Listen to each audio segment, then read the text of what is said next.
Halo, perkenalkan nama saya Richard Sijabat dengan NPM 2402050106, Fakultas Matematika dan Ilmu Pengetahuan Alam, jurusan Ilmu Komputer di Universitas HKBP Nomenset Pematang Siantar.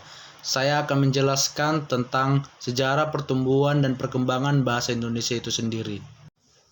Sejarah pertumbuhan dan perkembangan bahasa Indonesia sangat dipengaruhi oleh perjalanan panjang sejarah Indonesia itu sendiri. Berikut ini adalah beberapa tahapan penting dalam perjalanan bahasa Indonesia itu sendiri.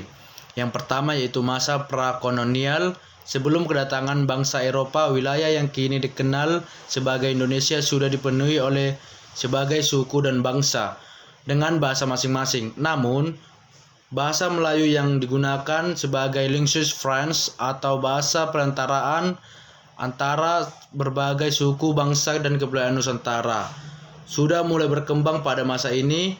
Bahasa Melayu digunakan dalam perdagangan dan interaksi antara suku-suku bangsa di Nusantara. Yang kedua adalah masa kolonial atau abad ke-16 hingga ke-20.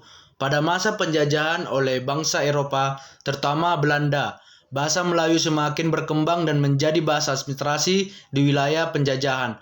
Pada abad ke-19, bahasa Melayu yang sebelumnya digunakan bahasa perdagangan semakin meluas penggunaannya, terutama di wilayah pesisir dan kota-kota pelabuhan. Yang ketiga yaitu Sumpah Pemuda tahun 1928. Puncak dari perkembangan bahasa Indonesia terjadi pada Sumpah Pemuda pada tahun 1928. Pada saat itu, para pemuda Indonesia yang berasal dari berbagai daerah dan suku bangsa terkait untuk menggunakan bahasa Melayu sebagai bahasa persatuan. Ini menandakan awal perkembangan bahasa Indonesia sebagai bahasa nasional. Bahasa Melayu kemudian disahkan sebagai bahasa Indonesia yang merupakan bentuk baku dari bahasa Melayu yang digunakan di seluruh bangsa Indonesia. Yang keempat adalah masa kemerdekaan tahun 1945 sampai dengan 1950-an. Setelah Indonesia merdeka pada tahun 1945, bahasa Indonesia diresmikan bahasa negara berdasarkan Undang-Undang Dasar tahun 1945. Pada masa ini, upaya untuk menyebarluaskan bahasa Indonesia dilakukan di berbagai bidang seperti pendidikan, media, dan pemerintahan. Yang kelima adalah masa Orde Baru tahun 1966 sampai dengan 1998. Pada masa Orde Baru, pelajar bahasa Indonesia semakin diperkuat di seluruh pelosok Indonesia.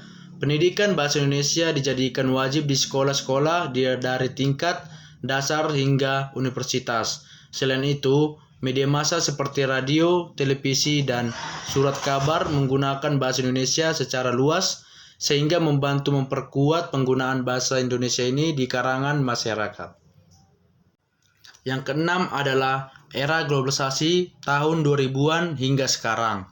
Seiring dengan globalisasi, bangsa Indonesia atau bahasa Indonesia menghadapi tantangan dari bahasa asing, terutama bahasa Inggris. Meskipun demikian, bahasa Indonesia tetap berkembang dengan menyerap banyak kata asing, terutama dalam bidang teknologi, bisnis, dan budaya populer.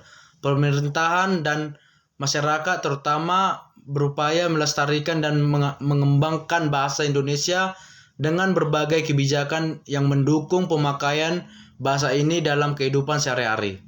Secara keseluruhan, bahasa Indonesia tumbuh menjadi bahasa yang mempersatukan bangsa yang terdiri dari berbagai suku, budaya, dan bahasa daerah. Perkembangan bahasa Indonesia terus terlanjut seiring dengan perubahan sosial, politik, dan teknologi yang terjadi di Indonesia. Begitulah pendapat saya mengenai sejarah pertumbuhan dan perkembangan bahasa Indonesia. Terima kasih.